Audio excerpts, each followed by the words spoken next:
Ancient civilizations built vast stone monuments to watch the stars. This video reveals the secrets of timekeeping in the world's oldest observatories, showing you exactly how our ancestors mapped the heavens to create the first calendars. We will explore how structures like Stonehenge and the solar fortress of Chankillo encoded celestial knowledge into their very stones. Why would entire cultures devote generations to such massive projects? And how did they predict cosmic events with such stunning accuracy? By the end, you will understand the sophisticated science that let ancient people track time itself long before modern technology. What part of your own life might change if you saw time as a cycle, not just a countdown? That primal human gaze at the heavens did more than just inspire wonder. It became the world's first clock. Long before the first cities rose, our ancestors were already sophisticated astronomers. They watched the sun's path shift across the sky with the seasons, and they saw how the moon cycled through its phases with reliable regularity. The appearance of certain stars on the horizon at specific times of year became a celestial signal for when to plant seeds, when to harvest crops, and when to prepare for the coming cold. This was not merely stargazing, it was a matter of survival. Entire communities synchronized their lives with these cosmic rhythms. They began to use the landscape itself as a giant timekeeping device, noticing how the sun would rise directly over a distant mountain peak on the longest day of the year, or how a particular star would set in a narrow valley pass to mark the start of the rainy season. These natural alignments were the earliest calendars, etched not in stone but into the collective memory of the people. This profound connection wove together the practical needs of daily life with a deep spiritual belief that human fate was linked to the movements of the cosmos. The desire to predict and honor these cycles would soon drive them to build on a scale that still leaves us in awe. So what exactly transforms a collection of stones into a celestial timepiece? An ancient observatory is far more than a building. It is a landscape engineered to watch the sky. These sites were carefully constructed to observe and record the movements of the sun, moon, and stars, using the horizon itself as a giant measuring scale. Instead of complex lenses and digital screens, they relied on pure geometry, shadows cast by pillars, and slivers of light piercing through narrow windows at precise moments. The most critical feature of these places is their permanent alignment with cosmic events. Think of a specific standing stone that only catches the first ray of the rising sun on the longest day of the year, or a carved notch on a distant wall that frames the full moon at its highest point. These were not accidental arrangements. They were deliberate, painstakingly calibrated markers that turned the abstract passage of time into something visible, something you could literally stand in the path of. This made them more than just scientific tools. They were the beating heart of a community's culture. At these hubs of knowledge, priests who interpreted the celestial signs, scholars who recorded the cycles, and farmers who needed to know the perfect time to plant would all converge. Their shared goal was to maintain an accurate calendar, to predict the turning of the seasons, and to synchronize their rituals with the cosmos. Recognizing this deep purpose allows us to see these monuments not as mysterious ruins, but as masterpieces of practical ingenuity. And this same brilliant approach to timekeeping appeared in astonishingly diverse forms across the globe. Nestled on England's Salisbury Plain, the Great Stone Circle of Stonehenge represents a breathtaking feat of prehistoric engineering. Its massive sarsen stones, some weighing over 25 tons, were transported from quarries miles away and erected with astonishing precision. This was not the work of a single generation, but a communal project spanning centuries, a sustained effort that reveals just how vital celestial timekeeping was to this ancient society. The entire layout of the monument functions as a giant astronomical instrument. On the summer solstice, the longest day of the year, the sun rises directly over the outlying heel stone, and its first light pours into the heart of the circle, striking the central altar stone. This dramatic alignment did not happen by chance. It was a meticulously planned signal, marking a pivotal turning point in the year that would have dictated the timing for planting, for harvests, and for sacred ceremonies. But the sun was not its only focus. The arrangement of certain stones and the 56 pits known as the Aubrey holes are thought to have tracked the more complex 19-year cycle of the moon.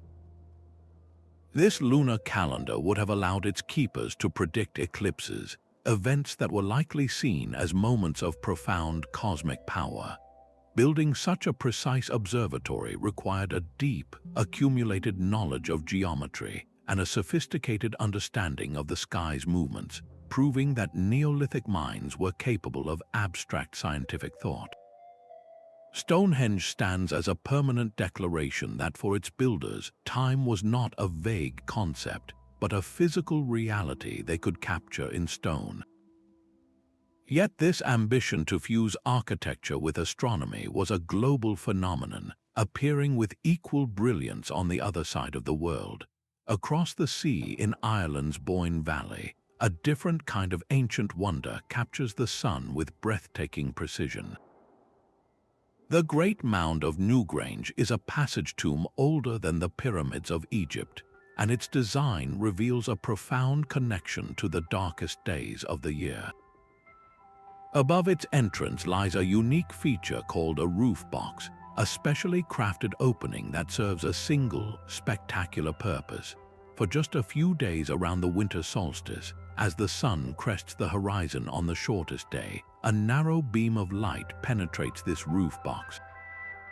It travels down the long, dark passageway, slowly illuminating the inner chamber in a golden glow that lasts for approximately 17 minutes. In the deep midwinter darkness, this was not merely a light show. It was a powerful symbol of rebirth and the promised return of the sun. The entire structure was engineered to witness this event, a feat that required generations of careful observation to align the passage so perfectly. Inside the chamber, intricate spiral carvings cover the stones, patterns that some researchers suggest may map the movements of the sun or the cycles of time itself. This suggests its builders saw no separation between the realm of their ancestors, who rested within, and the eternal cycles of the cosmos above. It is one of the world's oldest known astronomical structures, a place where the practical tracking of the solar year was completely intertwined with spiritual belief. The solstice light reaching into the burial chamber likely represented a moment of communion, a reassurance that even in the depth of winter, the cycle would continue and life would renew. Today, a lottery allows a few visitors to stand inside that sacred space each year and witness the very same event that people 5,000 years ago so meticulously designed for.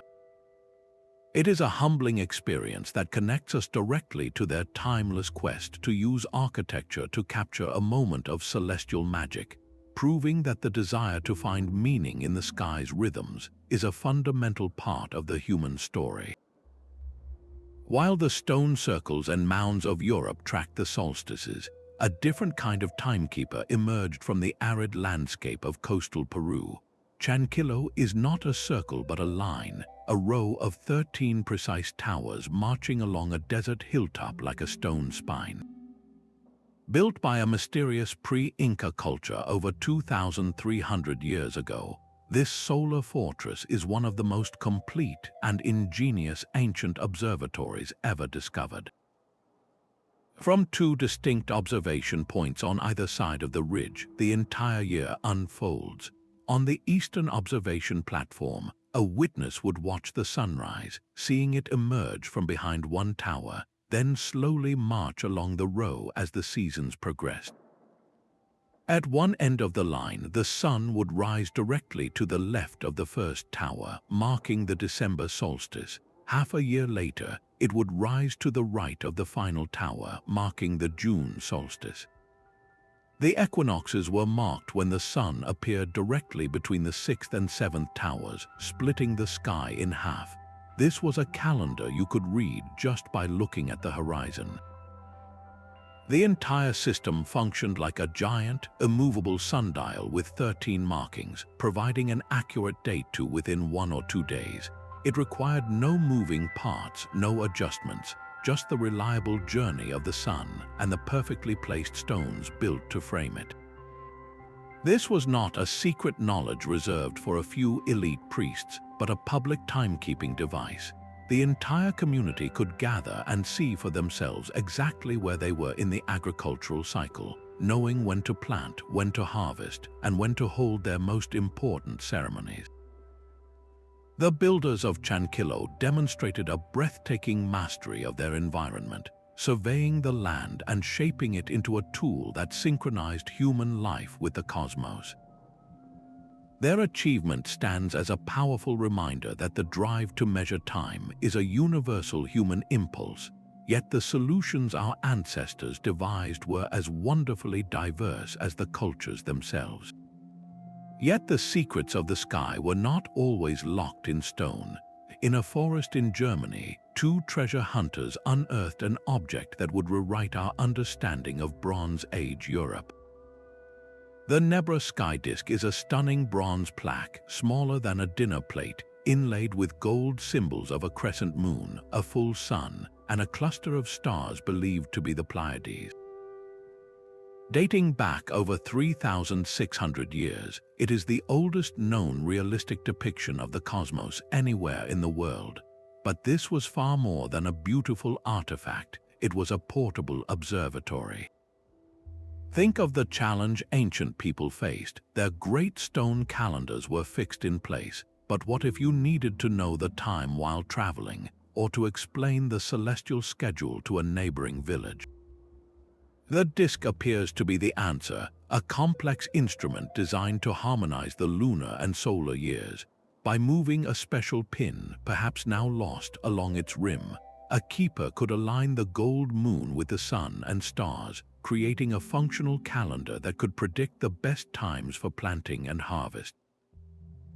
This synchronization was vital because the moon's cycle is about 11 days shorter than the solar year, and without correction, a purely lunar calendar would quickly fall out of sync with the seasons. The disk's makers encoded the solution in gold and bronze, a testament to their deep astronomical knowledge. Its very existence speaks of a vast network of cultural exchange, for the copper originated in the Alps, the gold from Cornwall, and the technical skill from a sophisticated, pan-European understanding of the heavens. It served as both a practical farmer's almanac and a powerful ritual object, bridging the gap between the mythic stories told about the stars and the hard science needed to survive by them. The Nebra Sky Disk is a handheld universe, proving that the human drive to measure time was as mobile as it was monumental. Deep in the German countryside, the Goseck Circle reveals a solar secret carved into the earth itself. Constructed nearly 7,000 years ago, this monument is a series of concentric rings, ditches, and wooden palisades that created a sacred enclosure for watching the sky. Its design was brilliantly simple, yet profoundly accurate. 2 opposing gates in the circular wall were perfectly aligned to frame the sunrise and sunset on the winter solstice, the shortest day of the year. A third gate pointed to the summer solstice sunrise, creating a complete solar calendar. Imagine standing in the center of that circle on a cold December morning, watching the sun break the horizon directly through that southern gate. For a Neolithic farmer, that single moment of alignment was a powerful signal, a promise that the sun's journey northward would begin again and the warmth would return. This was not an abstract calculation. It was a physical event witnessed by the entire community, linking the cosmic cycle directly to the rhythm of planting and harvest. The precision of its construction, achieved with simple tools and generations of shared knowledge, speaks to a sophisticated understanding of the solar year long before written records. Archaeologists have found evidence of ceremonial practices within the circle, including pottery and animal remains that suggest offerings were made here. This tells us that for the people of Goseck, tracking time was inseparable from honoring the forces that governed their world. The solstice was both a practical marker and a spiritual milestone, a time to gather, to perform rituals, and to reaffirm their place in the cosmos.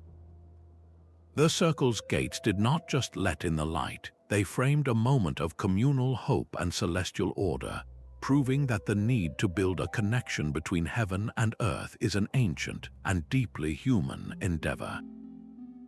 High in the Andean clouds, the stone terraces of Machu Picchu cling to a mountain ridge, a city engineered in perfect harmony with the cosmos.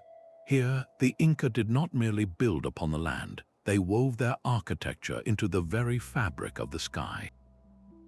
At the heart of this sanctuary stands the Intihuatana stone, a granite pillar carved with breathtaking precision. Its name is often translated as the hitching post of the sun, and its function was both practical and profoundly spiritual. This was not a simple sundial, but a sophisticated solar clock and calendar.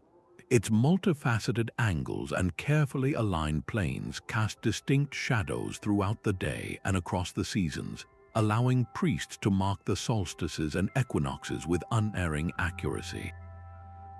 The entire city was designed to celebrate these celestial turning points. During the June solstice, the sun would rise through a specific window of the Temple of the Sun, illuminating a ceremonial stone within. This moment, when the sun god Inti seemed to physically enter his temple, reinforced the Inca emperor's divine connection to the heavens and signaled critical times for planting and harvest across the vast empire. Every structure, from the royal tomb to the room of the three windows, was positioned with an astronomer's eye, framing the movements of the sun, moon, and key star groups. This was timekeeping on an imperial scale, a system that synchronized religious festivals and agricultural cycles across thousands of miles and countless diverse climates. The genius of Machu Picchu lies in its seamless integration with the natural world, turning a mountain peak into a monumental observatory.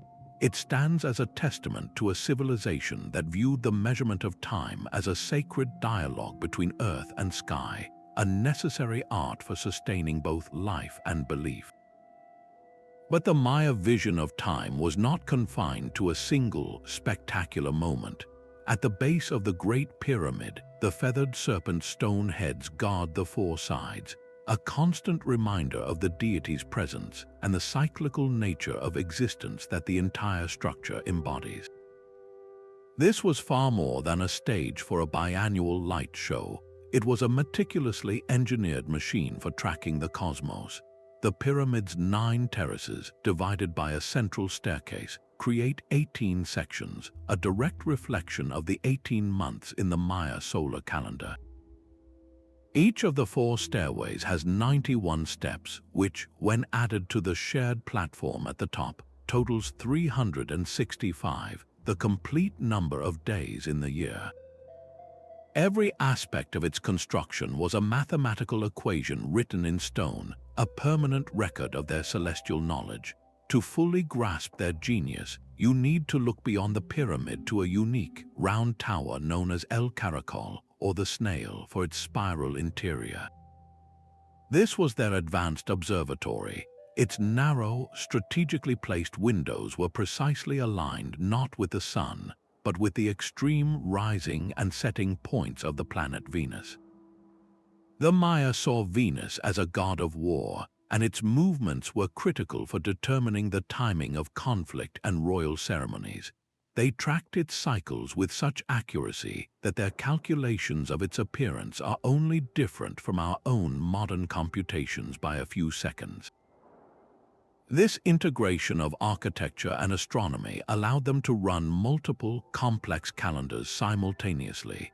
The Tzolk'in, a 260-day sacred calendar, interlocked with the solar year like gears in a cosmic clock, creating a larger 52-year cycle of renewal. And the famed long count calendar measured vast epochs of time, viewing history not as a linear march but as a series of great, repeating wheels. Standing at Chichen Itza during the equinox, you are not just watching a shadow, you are witnessing the pinnacle of a civilization's belief that human life was a direct participant in the eternal dance of the heavens. Their legacy challenges our own relationship with time, asking if we see it as a resource to be spent or as a sacred pattern in which we play our part. The governor's palace at Uxmal stands as a testament to a different kind of celestial precision. While the pyramid at Chichen Itza tracked the sun's descent, this sprawling, intricately mosaicked structure was aimed squarely at the heavens.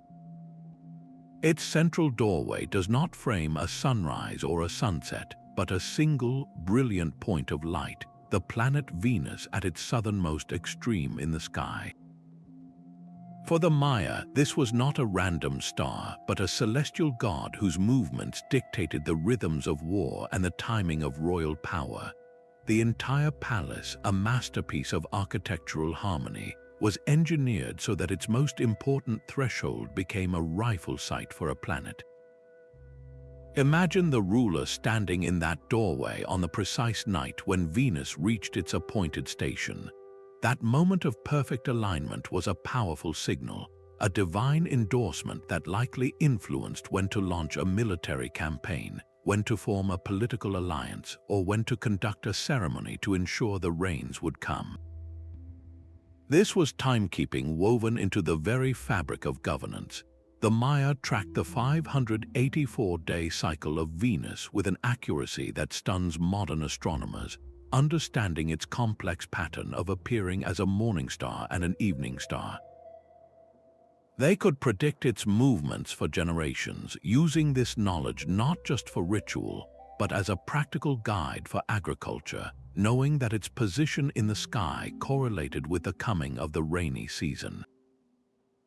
At Uxmal, beauty and function were inseparable, every carved stone and geometric facade part of a grand cosmic clock. This sophisticated focus on a planet reveals a layer of astronomical thought that went far beyond simple solar or lunar calendars, inviting us to look up and wonder what other secrets the ancient world saw written in the stars. Deep within the lush jungles of Belize, the stone tower of Caracol rises above the canopy, a silent sentinel to the Maya's celestial obsession. Its name, meaning snail, comes from the spiral staircase that winds up through its core, leading to a chamber where priests once tracked the heavens. This was not a single-purpose structure, but a sophisticated multi-level observatory designed to monitor the complex dance of Venus, the Moon, and key stars. Its narrow windows and doorways were not placed at random. Each was a precise astronomical instrument. One opening perfectly framed the southernmost setting point of Venus, a moment of great significance that influenced the timing of royal ceremonies and even conflict. The ability to predict such a specific planetary alignment required generations of meticulous record-keeping and observation. Within the ruins, archaeologists have uncovered intricately carved stone panels, monuments that served as permanent records. These inscriptions did not just glorify kings, they documented celestial cycles with painstaking accuracy, crediting the scribes who acted as both historians and scientists. Maintaining this center of knowledge in a remote jungle location required immense dedication, a constant effort to preserve this vital link to the cosmos against the encroaching wilderness. The legacy of Caracol is a testament to a civilization that viewed the sky as a sacred text. its movements a story that needed to be read, recorded, and understood. This profound commitment to celestial study raises a compelling question. How did such sophisticated ideas about time travel across continents, from one ancient culture to the next? Far from the jungles of Central America, a different kind of celestial map lies upon a high mountain plain. The Big Horn Medicine Wheel rests on a remote Wyoming ridge, a stark and beautiful pattern of stones arranged like a great spoked wheel. At its center sits a large cairn, a pile of rocks from which 28 lines radiate outward to a surrounding stone circle. This is North America's profound answer to the stone circles of Europe, a sacred observatory built by indigenous plains cultures. Its primary alignment is with the summer solstice sunrise, a pivotal moment marked by a sightline from the central cairn to a stone on the outer rim. But its cosmic purpose runs even deeper. Other spokes point precisely to the rising points of key stars, such as the brilliant Sirius and the red giant Aldebaran. For centuries, this open-air calendar told people exactly where they were in the great cycle of the year. The appearance of a certain star at dawn would signal the beginning of the buffalo hunt, the time to gather medicinal plants, or the moment to convene spiritual gatherings that united scattered tribes. This was not a secret knowledge locked away, but a communal tool that wove timekeeping directly into the fabric of cultural identity. The entire structure embodies a philosophy of balance and connection, with the four spokes often seen as representing the four directions, the four seasons, and all aspects of life. The knowledge of how to read these stone alignments was not written down in codexes, but preserved through rich oral traditions, passed with care from elders to the next generation. This ensured that the practical science of survival remained inseparable from its spiritual meaning. The medicine wheel stands as a powerful symbol of a harmonious relationship with the natural world.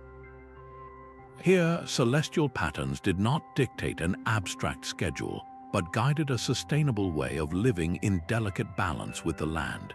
It broadens our understanding of ancient astronomy, revealing that the drive to build observatories was a universal human impulse, yet each culture expressed this cosmic connection in a way that was uniquely and beautifully its own. The desert cliffs of Abu Simbel hold a secret that awakens only 2 days each year.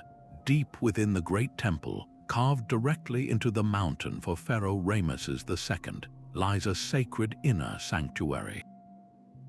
For most of the year, this chamber remains in profound darkness, housing statues of the king and 3 major gods. But on a morning in February and again in October, a beam of sunlight pierces the 60-meter-long entrance corridor. It travels through the shadowy halls, bypassing a statue of the god of the underworld, to brilliantly illuminate the figures of Ramesses and the sun gods. This was no happy accident of architecture. It was a meticulously engineered event, timed to coincide with the pharaoh's birthday and his coronation day, literally fusing his divine authority with the power of the sun itself. To achieve this, ancient Egyptian architects had to possess an incredibly sophisticated understanding of the sun's changing path throughout the year. They carved the entire temple complex with a precise axial orientation, turning a monumental structure of stone into a celestial clock that ticked just twice annually. This solar alignment was a powerful piece of political theater, a visible, awe-inspiring demonstration that the pharaoh's rule was sanctioned by the cosmos. His power was not just of the earth, but was written in the very movements of the heavens, a message understood by every subject who witnessed the sun's rays embracing his image. The precision involved was so great that when the entire temple complex was painstakingly relocated in the 1960s to save it from the rising waters of Lake Nasser, modern engineers had to replicate the original alignment exactly. Using advanced calculations and immense effort, they ensured the sun still penetrates the sanctuary on those same 2 days, a testament to the enduring genius of its original builders. This deep connection between celestial events and royal authority was rooted in the practical realities of Egyptian life. Their entire civilization depended on the Nile's annual flood, which deposited rich, life-giving silt across the farmland. Predicting this inundation was a matter of survival. Egyptian astronomers became masters of watching the stars, and they noticed a crucial correlation. The heliacal rising of Sirius, which is its first appearance in the dawn sky after a period of invisibility, always occurred just before the Nile began to rise. This celestial signal became the cornerstone of their calendar, marking the new year and dictating the schedule for planting and harvest. The gleaming alignment at Abu Simbel was therefore the ultimate expression of a system that linked the cosmos, the river, and the king into a single, unbreakable cycle of power and renewal. It prompts us to look closer at how this intricate dance between the stars and the river shaped every aspect of life along the Nile. Beneath the turquoise waters of the Mediterranean, a corroded lump of bronze from a sunken Roman ship held a secret that would stagger the modern mind. When cleaned and studied, the Antikythera Mechanism revealed itself not as a simple artifact, but as a complex astronomical computer, a labyrinth of interlocking gears housed in a wooden case. Its sophistication, dating to the 2nd century before the Common Era, is so profound that nothing like it would appear again for over 1,000 years. This was not a monument fixed to the earth, but a portable cosmos you could hold in your hands. Through a hand crank on its side, its 37 precise bronze gears would turn, moving pointers across dials on the front and back to model the ever-changing positions of the sun, the moon, and the 5 known planets. It could predict solar and lunar eclipses with remarkable accuracy, and one of its dials even tracked the 4-year cycle of the Olympic Games, weaving athletic tradition into the fabric of celestial time. The mechanism was a physical expression of Greek philosophy, a working model of a universe governed by orderly, predictable laws. For a scholar or a ship's navigator, it offered a way to calculate the date, understand the night sky, and plan journeys or rituals with a new level of precision. Its very existence shatters the long-held image of the ancient world relying solely on simple tools. Here was a civilization capable of miniaturizing the principles of an observatory into an intricate machine, blending abstract mathematics with masterful metalworking. The Antikythera Mechanism stands as a stunning bridge, connecting the grand, stationary stone calendars of the past to the portable, personal timekeeping devices of the future. It whispers to us across the centuries that the human desire to comprehend and map the heavens was not just a spiritual quest, but a technological one, driven by a genius we are only just beginning to fully appreciate. High on a sun-baked cliff in Chaco Canyon, a sliver of light performs an ancient dance. Atop Fajada Butte, 3 massive stone slabs lean against the rock face, and for centuries they channeled the sun's rays into a perfect dagger of light.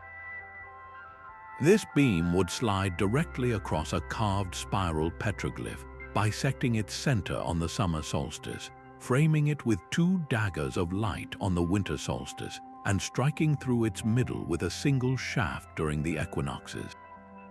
This was the Sun Dagger, a breathtakingly simple and precise solar calendar created by the ancestral Pueblones, often called the Anasazi. It transformed a natural rock formation into a celestial timepiece, marking the turning of the seasons with unerring accuracy for agricultural and ceremonial life in the canyon below. But the sophistication did not end with the sun. A smaller, nearby spiral interacted with shifting light patterns to track the far more complex 18.6-year cycle of the lunar standstill, the point where the moon reaches its extreme position in the sky. This demonstrated a profound understanding of celestial mechanics, an ability to weave the slower, more subtle rhythms of the moon into their solar calendar. The genius of the site lies in its minimalist approach. Instead of quarrying and moving immense stones, the builders observed their environment with incredible patience, identifying a spot where nature had already provided the key components. They merely enhanced what was there, positioning the three slabs to act as a natural lens, focusing the sun's light into a predictive tool. This subtle integration shows a philosophy of working with the land, not dominating it. Tragically, the very act of studying this phenomenon led to its alteration. The installation of scientific equipment and the impact of countless footsteps caused the delicate slabs to shift, and the perfect alignments were lost. While the original sun-dagger effect is now altered, careful reconstructions and records preserve its legacy, allowing us to understand its original precision. This site challenges our idea of what an observatory must look like. It asks us to look closer at the landscape, to see the potential for celestial clocks not just in grand monuments, but in the quiet interplay of light, shadow, and stone.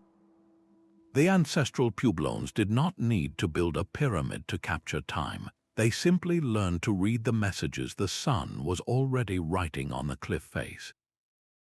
From the heart of the world's first cities rose artificial mountains that touched the sky. The great ziggurats of Mesopotamia, like the massive structure at Ur, were more than just temples. They were the first skyscrapers of astronomy. Built of sun-baked brick, these stepped pyramids lifted priests high above the dusty plains, offering an unobstructed view of the night sky far from the haze of the city below. This elevated platform was a scientific necessity, a laboratory for mapping the cosmos. Their primary focus was the moon, whose reliable phases provided the foundation for one of humanity's earliest formal calendars. They meticulously recorded its 29.5-day cycle, dividing the month into weeks and creating a lunar calendar that governed religious festivals, market days, and legal contracts. But their gaze went far deeper. Cuneiform tablets imprinted with thousands of precise observations reveal that they tracked the complex movements of planets with stunning accuracy. They compiled detailed records of Venus, noting its appearances as a morning star and an evening star over decades.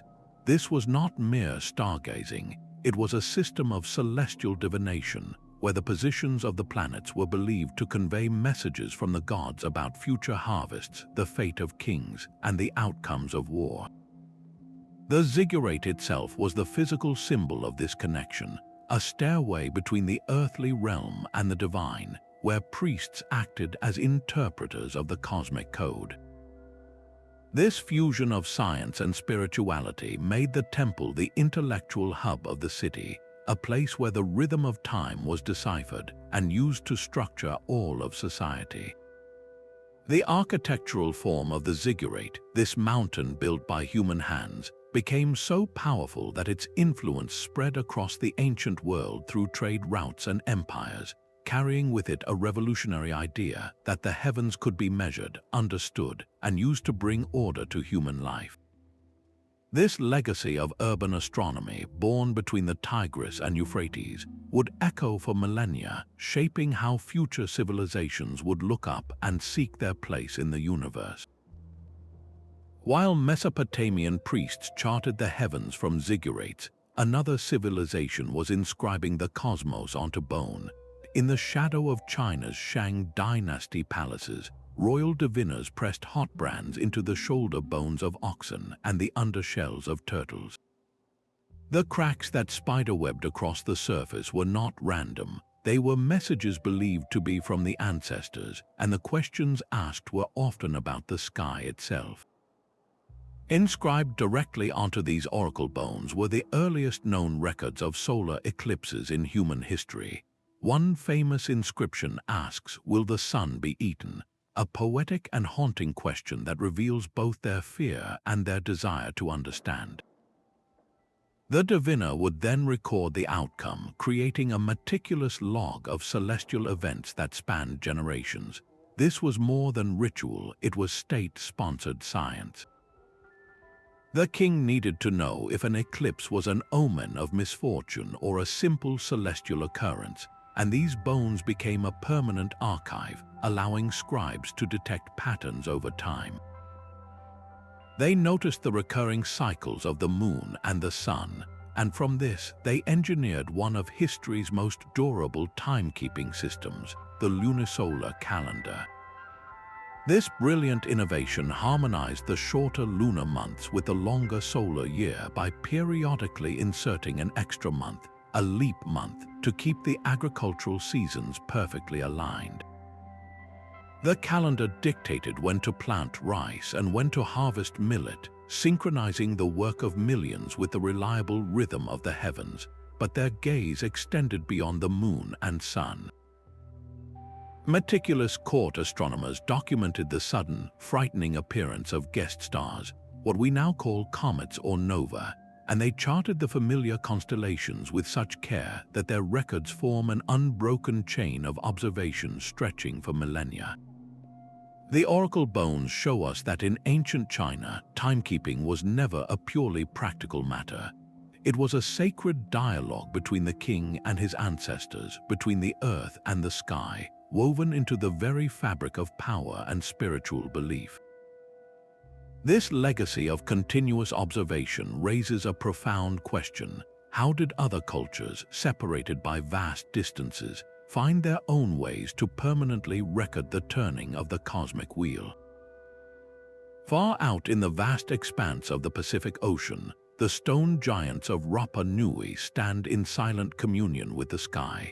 These Moai, with their solemn gaze fixed inland, are more than just monumental sculptures. They are part of a sophisticated celestial landscape. The great platforms they stand upon, known as ahu, were not merely foundations but carefully calibrated astronomical instruments. Researchers have found that the central axis of many ahu were precisely aligned to face the point of the rising sun during the equinoxes, those 2 days of perfect balance each year.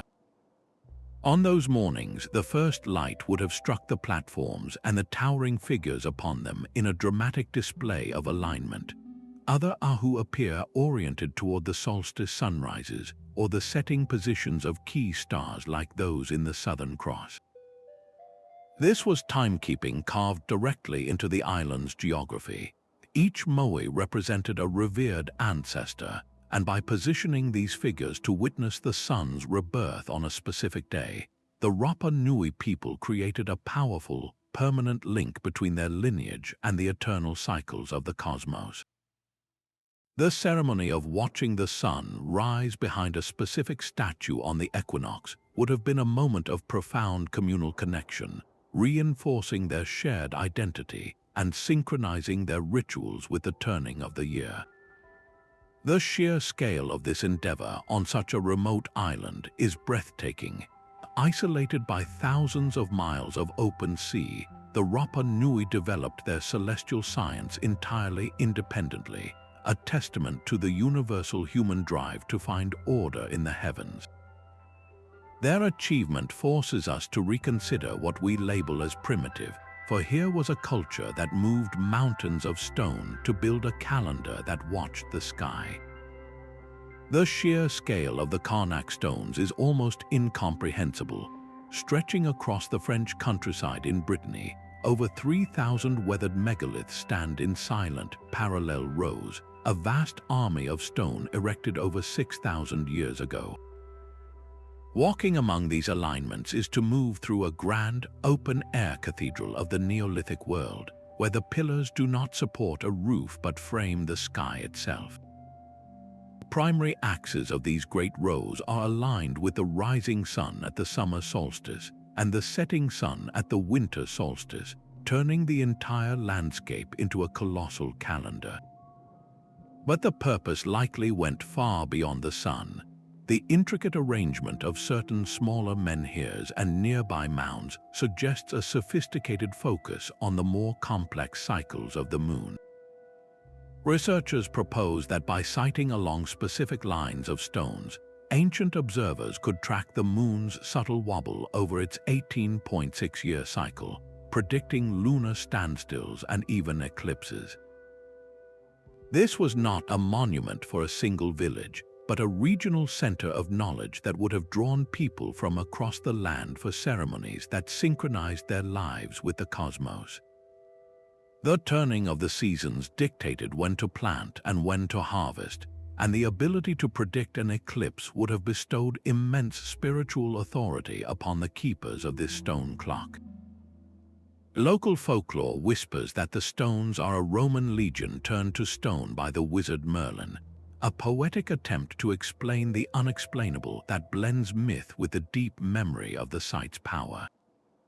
While archaeologists continue to debate whether Karnak was primarily an observatory, a territorial marker, or a sacred procession route, the celestial alignments are too precise to be ignored. It stands as a testament to communal effort on an epic scale, where generations labored to encode their hard-won astronomical knowledge directly into the Earth. This French complex of linear rows finds echoes in other parts of Europe, from the multiple stone circles of the British Isles to similar, if smaller, alignments in Portugal, revealing a shared megalithic language of time written in stone across the continent. While the desert temple of Abu Simbel celebrated the divine pharaoh, the great complex of Karnak orchestrated the entire cosmic order. Its primary axis, stretching for over 600 feet, was not laid out at random but was precisely oriented to capture the rising sun of the winter solstice. On that pivotal morning, the sun's first rays would penetrate the temple's deepest, most sacred sanctuaries, illuminating statues of the gods in a blaze of solar power. This annual event was a masterful piece of architectural theater, a visible demonstration that the pharaoh, as the high priest of Egypt, held the unique power to summon the sun god into the heart of his own dwelling. His political authority was literally validated by a beam of light, reinforcing his role as the essential intermediary between the people and the cosmos. But this solar alignment was just one part of a vast, integrated system of timekeeping. The temple's priests were meticulous astronomers, maintaining detailed records of the star Sirius. Its heliacal rising, its first dawn appearance after months of invisibility, was the celestial signal that the Nile's life-giving flood was imminent. This single observation dictated the agricultural schedule for the entire kingdom, linking the temple directly to the nation's survival. To track time on a daily scale, the temple grounds themselves were the instrument. The towering obelisks acted as giant sundials, their long shadows sweeping across marked courtyards to divide the daylight hours. The massive, slanted pylons at the temple entrance served as colossal shadow clocks, their changing angles providing a more refined measure of the time between sunrise and sunset. What makes Karnak so extraordinary is its scale and endurance. It was not built in a single reign but was continuously expanded and refined over more than 2,000 years. Each new pharaoh added his own court, pylon, or obelisk, yet all adhered to the original, sacred alignment established millennia before. This represents a cumulative astronomical knowledge, a science passed down through countless generations of priests who understood that their duty was to maintain the precise connection between heaven and earth. Karnak stands as the ultimate example of timekeeping embedded into sacred architecture, a stone machine that measured the day, the year, and the very flood that sustained civilization. How many other ancient wonders hold similar celestial secrets, waiting just beneath the surface of our perception? On the small Mediterranean island of Malta, the Mnajdra temple complex captures the sun with a quiet, ancient certainty. Built over 5,600 years ago from massive blocks of coralline limestone, this sacred space is one of the oldest free-standing structures in the entire world. Its builders, a sophisticated yet mysterious culture, engineered the temple's chambers with breathtaking precision. The main doorway of the lower temple is perfectly aligned so that on the spring and autumn equinoxes, the first rays of the rising sun slice directly through the entrance, projecting a brilliant rectangle of light onto a central stone slab. During the summer solstice, the sun illuminates the edge of this same altar, while on the winter solstice, the light strikes a major upright marker on the opposite side of the chamber. This was not a vague approximation but a highly accurate solar calendar, marking the 4 pivotal turning points of the year with unerring consistency. The entire structure functioned like a colossal stone timepiece, its alignments so exact that they continue to perform their ancient function to this day. Imagine the community gathering in the pre-dawn darkness on one of these sacred mornings. As the sun crested the horizon, a beam of light would penetrate the temple's heart, illuminating carved spirals and patterns that may have symbolized the sun, the cycles of life, or the cosmos itself. This dramatic event transformed the abstract passage of time into a tangible, shared experience. The alignment of light was likely the climax of seasonal rituals, a moment that connected the people directly to the celestial forces governing their world. It synchronized their agricultural activities, their ceremonies, and their spiritual beliefs with the reliable rhythm of the solar year. The achievement is all the more stunning when you consider the tools available to these people.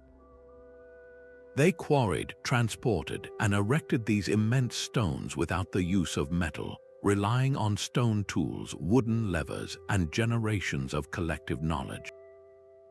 Their understanding of solar movements and geometry was profound, encoded directly into the architecture.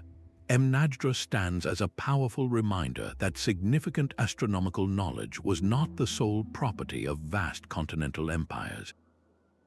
Here, on a small island, a resilient culture developed its own sophisticated science of time, linking the heavens to the earth in a silent, stone dialogue that has endured for millennia. Centuries after the great stone circles were built, a new kind of observatory rose in the heart of India, one that turned architecture into pure mathematics. The Ujjain Observatory, part of the Jantar Mantar collection, is a sprawling complex of colossal stone instruments, each one a geometric marvel engineered for a single, precise astronomical purpose.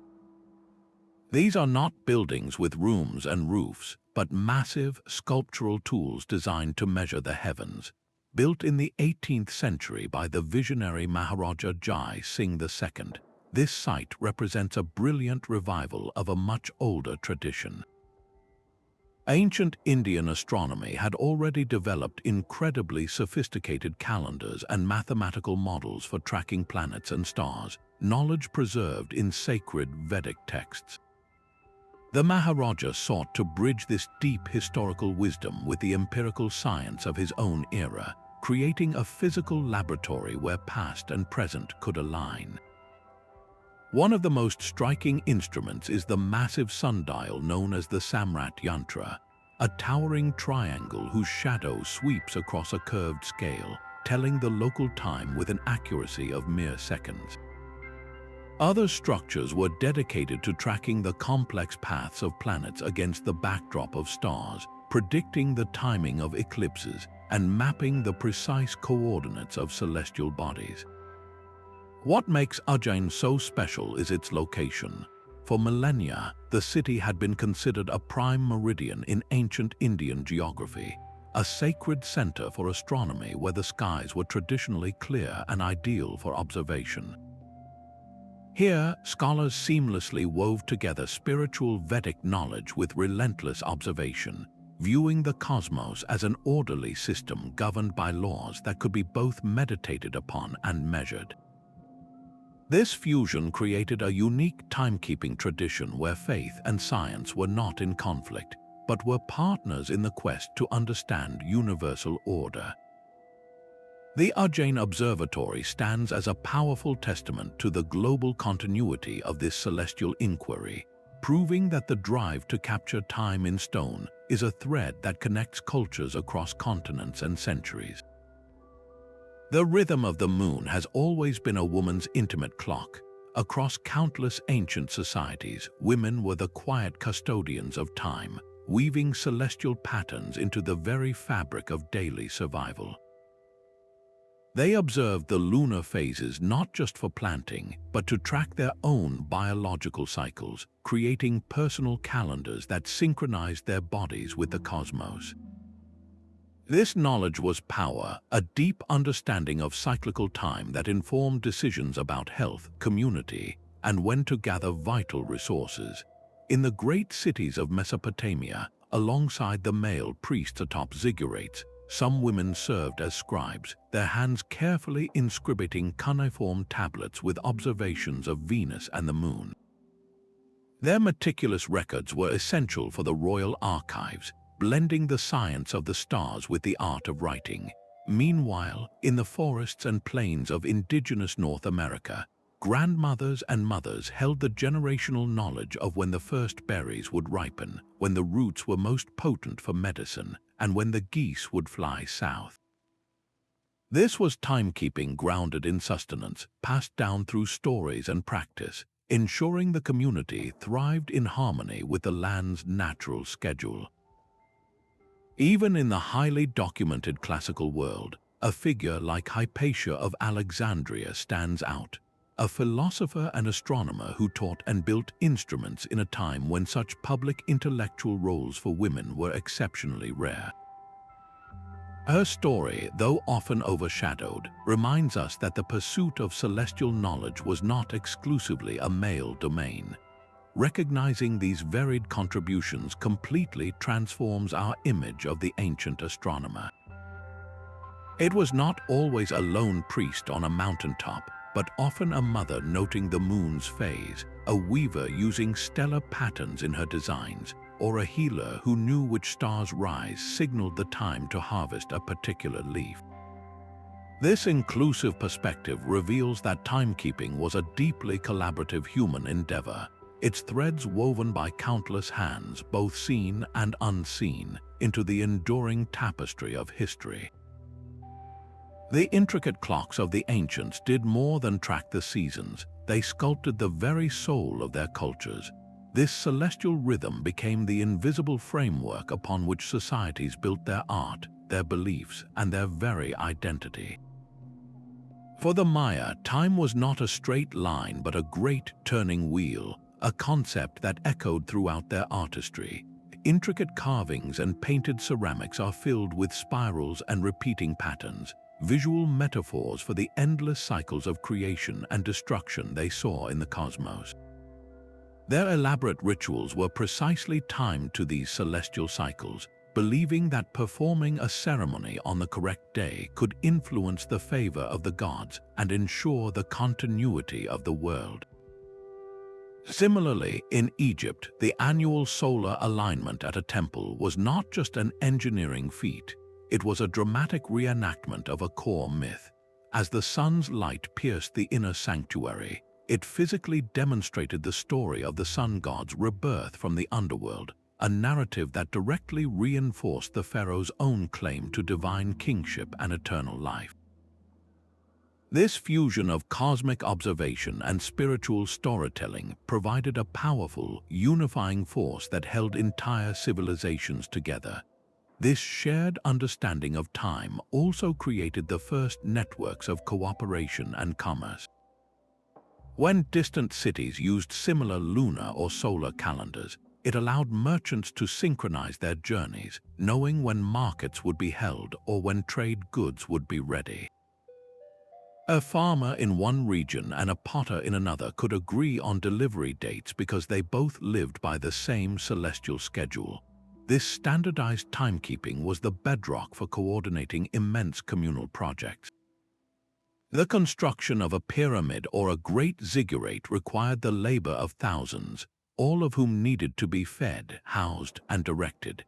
A precise calendar told the overseers when the annual flood would arrive to transport stones, when the planting season would require workers to return to their fields, and when religious festivals would offer moments of rest and celebration. This logistical marvel was only possible because everyone answered to the same cosmic clock. Beyond logistics, these celestial events forged a powerful sense of community. The entire population of a city might gather before dawn to witness the solstice sunrise strike a specific altar, or to celebrate the first appearance of a star that signaled the new year. These were not passive observations but active, shared experiences that reaffirmed a collective identity. The festival, the harvest ceremony, the royal coronation timed to a planetary alignment, all of these events wove individual lives into a larger, meaningful story connected to the universe itself. We are the inheritors of this legacy. Our 7-day week finds its roots in the planetary hours of Babylonian astrologers. The dates of many modern religious holidays, from Easter to Ramadan, are still determined by ancient lunisolar calculations. Even our frantic New Year's celebration on January 1st is a faint echo of much older festivals of renewal tied to the winter solstice. The next time you glance at a calendar, remember that you are not just looking at a grid of dates, but at a living artifact, a tapestry woven from starlight and stone, a testament to our enduring human need to find our place in the vast, turning wheel of time. These ancient structures speak a powerful language of sustainability, one we are only now relearning. Their builders achieved monumental accuracy not by conquering nature, but by collaborating with it. They used the sun's own light instead of electricity, and the stable horizon instead of complex machinery. This approach created observatories that endured for millennia without consuming a single resource beyond the initial effort of construction. They stand as a testament to a philosophy of balance, where human ambition worked in concert with the environment rather than imposing itself upon it. This challenges our modern reliance on fragile digital networks and disposable technology. Our personal timepieces, constantly needing updates and charging, represent a very different relationship with the world. Ancient timekeeping was inherently communal. The solstice sunrise at Stonehenge or the shifting shadows at Chankillo were events for everyone to witness, creating a shared rhythm that unified the community. Contrast this with the isolated experience of checking a smartphone, a personal time bubble that often disconnects us from the people and the natural world immediately around us. Perhaps the most profound lesson is the value of patience. The precise alignments at Newgrange or the Maya's accurate Venus cycle were not discoveries made in a single lifetime. They were the result of generations of careful, cumulative observation, a slow and meticulous adding to a shared body of knowledge. This long-term perspective is a vital reminder in our era of instant gratification and short-term goals, both for scientific research and our personal journeys. The legacy of these sites shows us that true understanding often requires watching and waiting, learning the subtle language of the world over many turns of the year. Today, this ancient wisdom is finding new life. Archaeoastronomers and cultural historians work alongside modern astronomers to preserve this heritage, ensuring that the knowledge encoded in these stones is not lost. This partnership enriches our contemporary science, reminding us that our story is part of a much longer human conversation with the cosmos. The ultimate lesson is one of holistic time, a way of living that honors both the precise measurement of the clock and the deep, cyclical rhythms of the Earth. It invites us to look up from our screens, to notice the lengthening of shadows or the position of the stars, and to weave that ancient, celestial awareness into the fabric of our modern lives. From the silent stones of Karnak to the celestial machine of Ujjain, these ancient observatories were more than monuments. They were profound declarations. They announced that humanity is not separate from the cosmos, but an active participant in its grand cyclical story. Our journey through these sites reveals a universal truth that the drive to measure time was never just about counting days. It was a beautiful fusion of science, spirituality, and art, a way to bring the immense, abstract movements of the heavens down to a human scale. We have seen how a beam of light in a dark chamber at Newgrange promised the sun's return, how the 13 towers of Chankillo turned a hilltop into a public calendar, and how the Nebra Sky Disk made the universe portable. These were not primitive guesses but sophisticated systems born from generations of patient observation, built to synchronize the vital rhythms of planting and harvest with the reliable dance of the sun, moon, and stars. This knowledge provided the framework for everything, from the governance of empires to the most intimate community rituals, weaving celestial patterns into the very identity of a culture. The true secret of ancient timekeeping is not locked in geometry alone, but in this holistic vision.